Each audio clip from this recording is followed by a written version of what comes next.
a pound, and they're just like fucking. I'm fully aware of spring being strawberry season from working at the at Morton's in Cedarburg where they had Strawberry Fest. Right. Like for 3 years, that was the most dreaded week of my life. My dad used to help at that bar at Easy Street that was down the place from there, and like even him just helping out as a retired old man, like he'd get his ass beaten to the fucking ground during Strawberry Festival because of how like all the rich fucking 50-year-olds like to go spend their money and get rowdy for a weekend. We had not to cut off too much, but there was one time during the middle of Strawberry Fest one year where we had a line like basically out the door. It was a small dining room, but like there was people lined up waiting for tables, and this woman came in, like middle-aged woman again, and privileged, rich area, so this kind of behavior is expected. But she came in and she wanted a table right away, and the hostess said, "We're sorry, we're totally full right now. You can wait, but it's going to be probably like a 40-minute wait." And she just scoffed and like, "Oh, well, you shouldn't even be open if you can't seat people. Like, oh, we shouldn't be open because we're doing too much business right now." Like that's her line of logic, because we can't help you specifically. We should just not be open today. Which, the funniest thing about that is the best thing a restaurant can do for their business is be full. It's better to have too few tables than it is to have too many, because then you have people like that show up and go, "Oh my God, this place is so packed, it must be really good," right? Like, that's like fucking restaurant economics 101 right there. So, fuck that lady. She doesn't know what she's talking about whatsoever. It's because it was an we're talking about inconvenience to her. Strawberry season. Go ahead. Yeah. No, so we're talking about strawberry season. Well, apparently, I mean, I don't know. I don't know that this is a thing. I've never heard of it before, but apparently it was salami season yesterday at the grocery store, because all the salami season, because all the dried cured meats were on sale. I'm in salami season all year. You got your pepperoni, you got your yeah, it should always be salami season. But I will tell you this, then it did dawn on me that it's Super Bowl weekend, and what do NFL fans like? Dry cured meats. Yeah, we like dry cured meats. But I'm not even lying, dude. I'm going through it, and I turn a corner, it's like summer sausage, and it's like a fucking 2-pound log, $2.99, and then you go around another corner, it's like pepperoni, $2.50 a package, and then you go around another corner, and it's like in the lunch meat aisle, and all the fucking hard salamis on sale. And it was like every brand of every type, and I'm like, is it salami season, or what's going on here right now? I didn't know there was a fucking salami season. That is the title of this episode, by the way.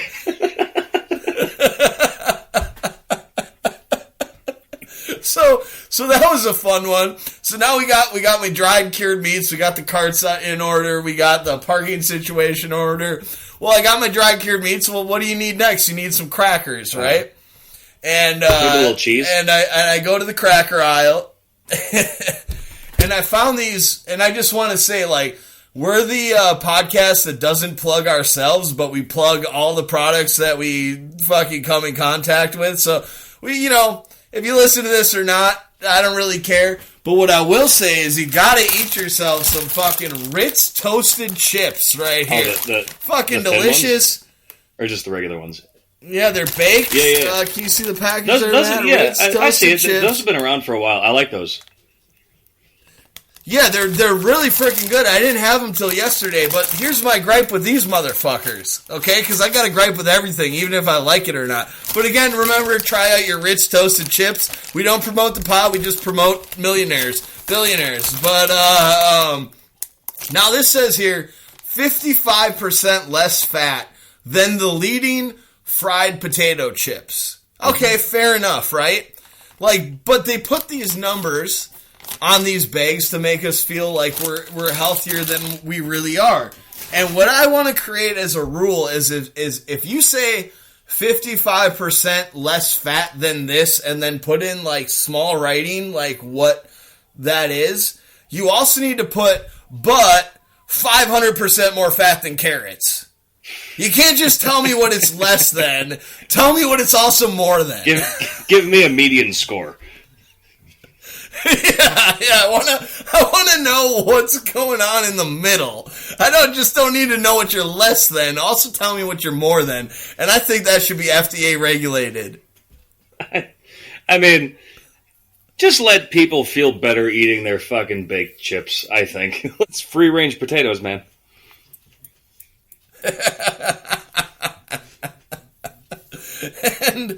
And I gotta see. I feel like I had one thing like closing out this this whole trip.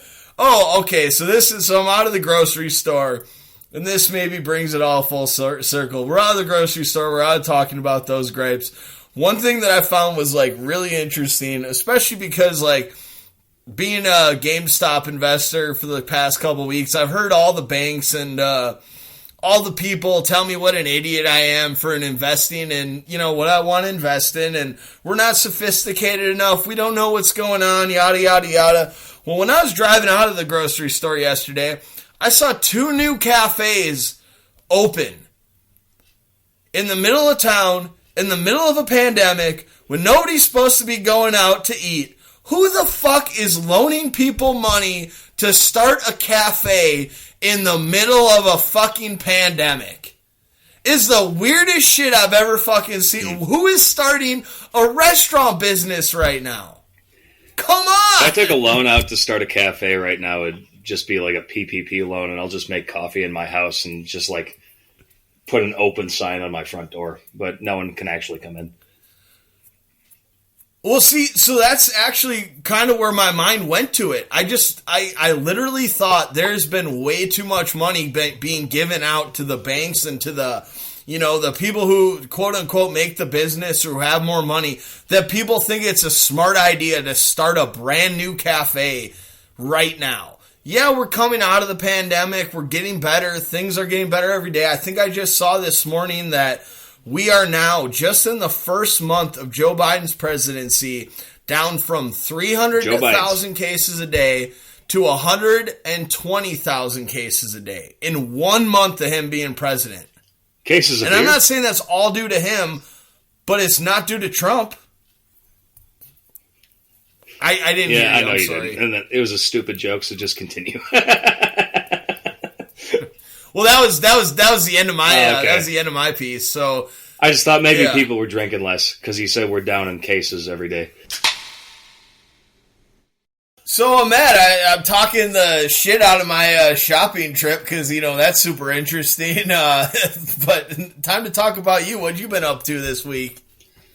Man, I've just been it's been a shitty week generally because driving truck we had this giant snowstorm come through on Thursday, literally just I started driving at 4 a.m.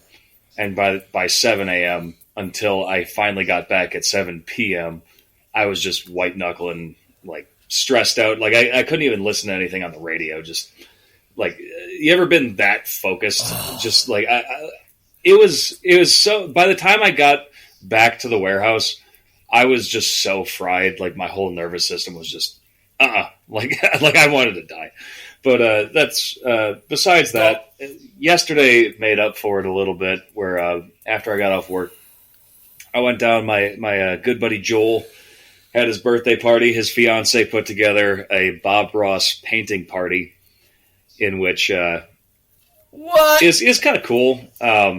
Granted, that sounds really cool. That's awesome. Yeah, we let him pick a video on YouTube, and we were all supposed to follow along. We all had canvases and oil paint and all that, and it was fun. No shit, what a fucking cool idea. It was nice. Granted, I don't have a picture of my painting.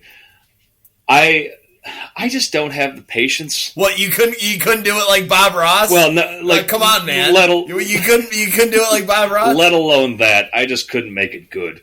And so I followed along for the first 5 minutes and I was already lost, and then I eventually just ended up, like, I had this, like, kind of sunset-looking background with, like, a little, like, some trees going on, and I just gave up, and I just painted a really creepy-looking rendition of Bob Ross. And it just, at the bottom, it said, "Shh, trees," in really creepy letters.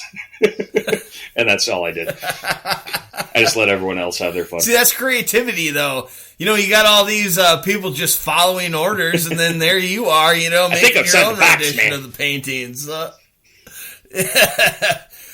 One interesting thing I learned about Bob Ross is he used to practice the paintings that he would do on live TV, well, not live TV, but like through the episodes. I think he would practice those. He would do like 4 like at least 100 times before. Maybe it was like 10, you know, and I'm saying 100. At least the one that you saw him paint on the air was not his first one. But this is the one thing I got to ask, because I don't think that anybody could be Bob Ross unless they had that paint scraper, you know, the fan. It wasn't a fan. We ran into that. Like that he had the knife, you know, and the knife. That's what it was. Did you have a knife? We didn't have any. Well, I had a pocket knife, but that's not the same thing. So how are you supposed to recreate Bob Ross without the knife? Yeah, we did not have the correct tools available. So like. Joel's fiance actually did really well despite not having the knife. Like hers looked the most. She probably practiced it 4 or 5 times. Could be.